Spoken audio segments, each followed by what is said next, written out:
may mic na.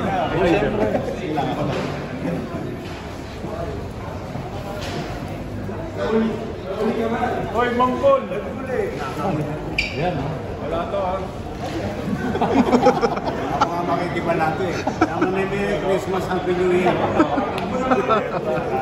Idol ko to eh. Congratulations.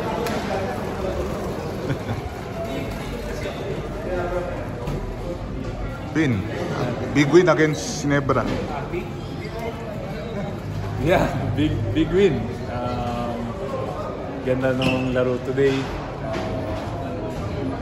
Muntik pa akong ma-ennis dito. Laki ng lamang sa nakahabol. But we won the game. You're happy for 7-1. So we're number 1.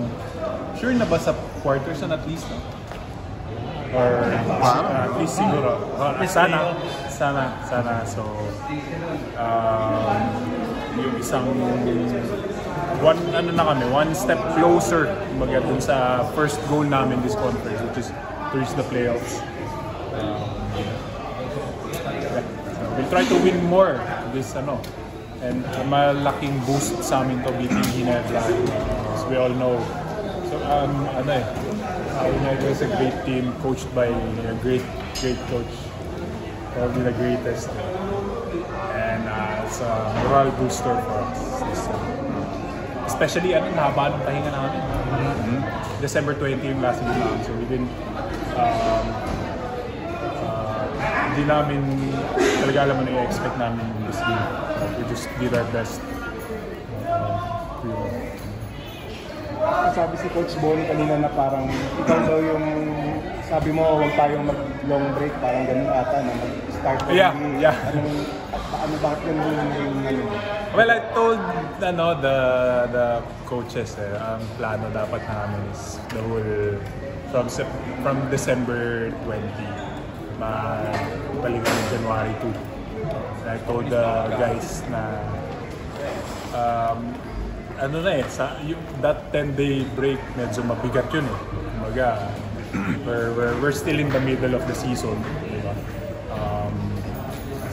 Parang we can't afford to do that.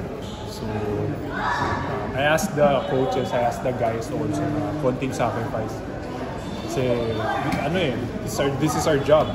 Plus we're on a roll now. We're 6-1, number 1 in the league. The last thing we can't afford to do is yung maging mag-relax, di ba? Kasi number 1 at tapos biglang 10 days off, mag-relax din din parang baka dumaus-dos eh. So I asked the team, sacrifice, let's do our job. Anyway, hindi naman ganun ka yung practice. Kasi naman kami, we had like 6 days off after the last game. So sabi ko, okay na siguro yun. 3 days practice. We had practice for 4 days and then off ng 2 days. We went back to January 2. And I'm happy for the guys also kasi nag-respond naman sila. They're happy also with the practice. Wala man nagreklamo. Di ba? Puro pagkain yun eh. Oo, pagkain, konting yayaan. Yun. So yun yung delikadong part. I've been as perhaps the face of the franchise kasi sa Ginebra na-enjoy mo yung manalo.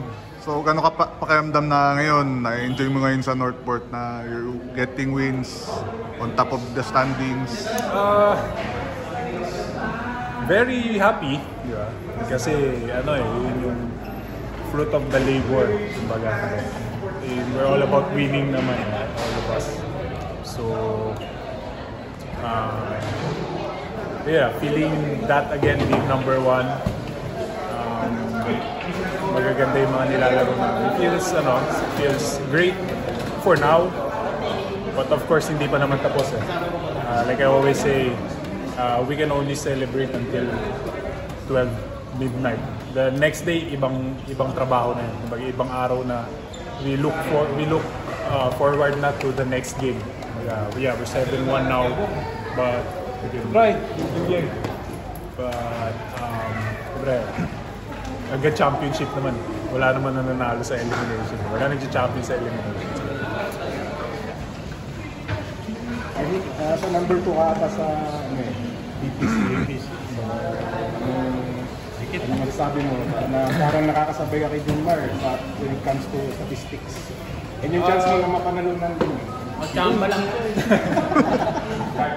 Well, I'm happy also. Happy for that. Diba?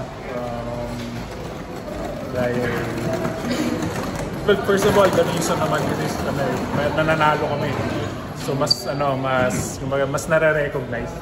So that's the first, yun yung mas importante. And then, I came prepared actually this conference, like I said nga before, dalawa or two conferences kami to playoffs. It's always win sa first half ng conference and then those. So yun yung talagang goal ko to help the team as much as I can, and to really talk to them na make them believe na kaya namin makipagsabayan, na we're a legit contender. And yun, yung teammates ko naman nagre-respond naman sila. So we're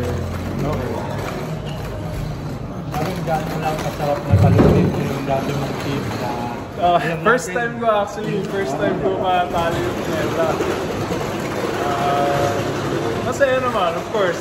Ito pala yung feeling na, di ba, kahit ang sarap talunin mo yung Ginebra. I mean, no offense, diba? Pero syempre, nakita nyo naman yung crowd. I've been there, I felt that also, na talagang target sa likod sa Ginebra player. And first time in how many tries? I guess like 6 or 7. So, happy. Saya naman. Ano, pinagbigyan yung bonus ng siguro? Depende sa mga. Sana pagbigyan. Thank you. Thank you. Thank you.